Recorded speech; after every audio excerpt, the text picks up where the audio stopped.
If you didn't already hate Naughty Dog, this will give you plenty of reasons to do just that. And if you did already hate them, well, it'll just make you hate them even more. Because Intergalactic, the heretic prophet controversy continues as actress says she needed Naughty Dog boot camp for fan hate after previously mocking fans with a meme. Are you kidding me? So now they're preemptively deciding to call the fans racist and sexist and toxic before the game even comes out. Now, I'm sure most of you watching this video already know the backstory, but back when The Last of Us Part 2 video game, when the leaks hit the internet, that created a massive firestorm of controversy for Naughty Dog. Now, no one liked the leaks. Everyone was complaining about what we were hearing, and many channels covered it, this being one of them. This channel received multiple strikes for talking about the leaks. We couldn't live stream for, I think it was 30 days because they hit me during a live stream for talking about the leaks. I didn't even show any of the images.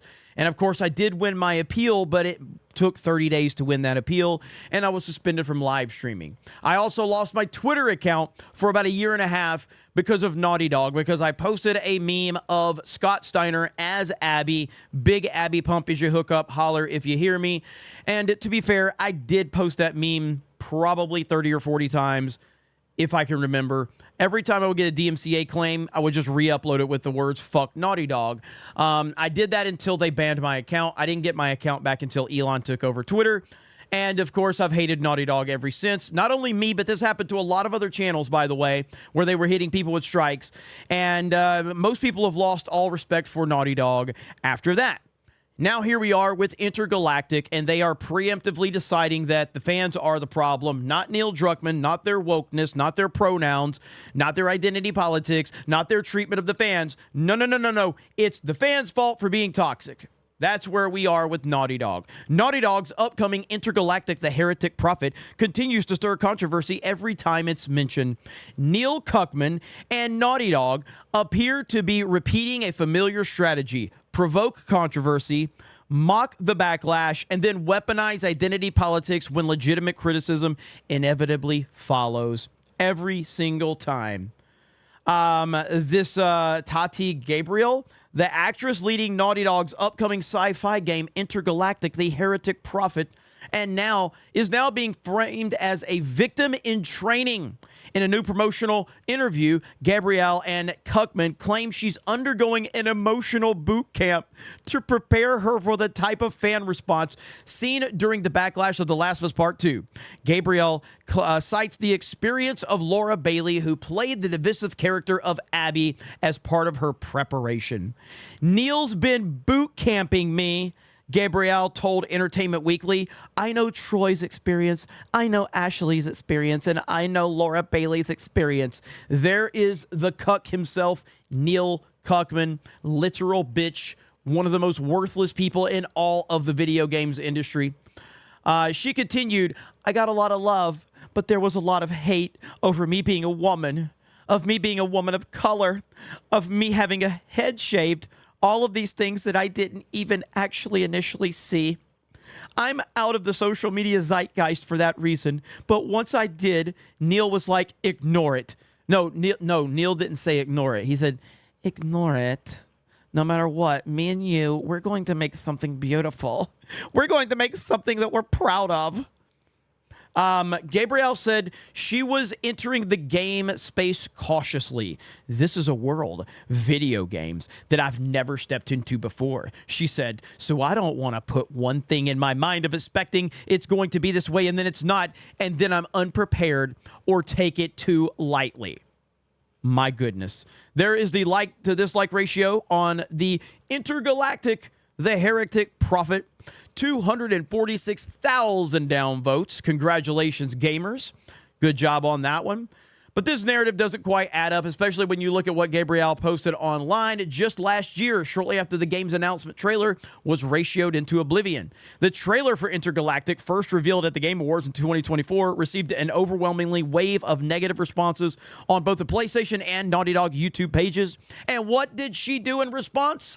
She mocked the audience. On her Instagram story, she shared an illustration of her character and CD Projekt Red Siri sipping from drinks labeled fragile masculinity made from 100% incel tears. The caption, so DEI delicious, or so DEI-licious.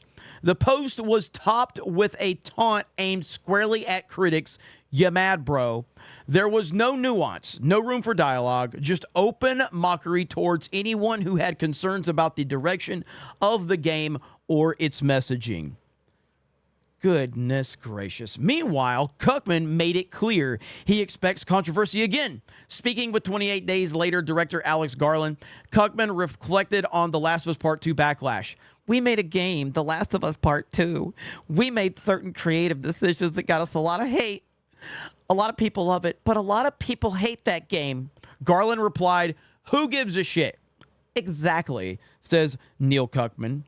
Then he added sarcastically, the joke is like, you know what? Let's do something that people won't care as much about. Let's make a game about faith and religion. It's not hard to see what's going on here. Naughty Dog, once beloved for its storytelling and craftsmanship, has increasingly embraced a PR model that leans heavily on cultural antagonism. The studio pushes deliberately provocative narratives, anticipates outrage, and then uses that outrage as a shield against legitimate criticism. By framing dissent as hate and painting audiences as hateful and not applauding every creative decision, they can sidestep the real issue. Fans simply didn't like what they were sold. Well said. There is a difference between defending actors from actual harassment and labeling all criticism discourse as harassment. Gabrielle's earlier post proves she wasn't wounded by criticism. She was celebrating it. And now she and Druckmann want to recast her as a victim. This isn't just disingenuous, it's manipulative. If Intergalactic fails to land with audiences, don't expect introspection, expect controversy.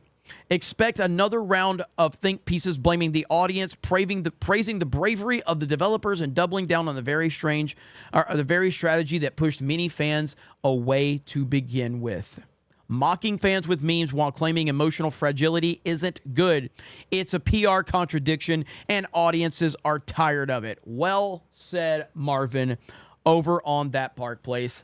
Yeah, I mean, this is more of the same. If you've paid any attention whatsoever to Naughty Dog since The Last of Us Part 2, this is par for the course. This is Neil Cuckman right here to a T.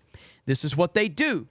They hate the fans, and they are obsessed with identity politics, and they will play the fake victim card every step of the way.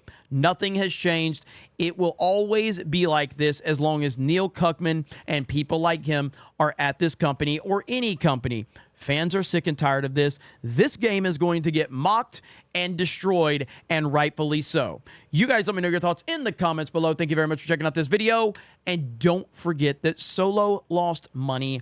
Raylos are weird. Fuck Naughty Dog forever. And we will talk to you later.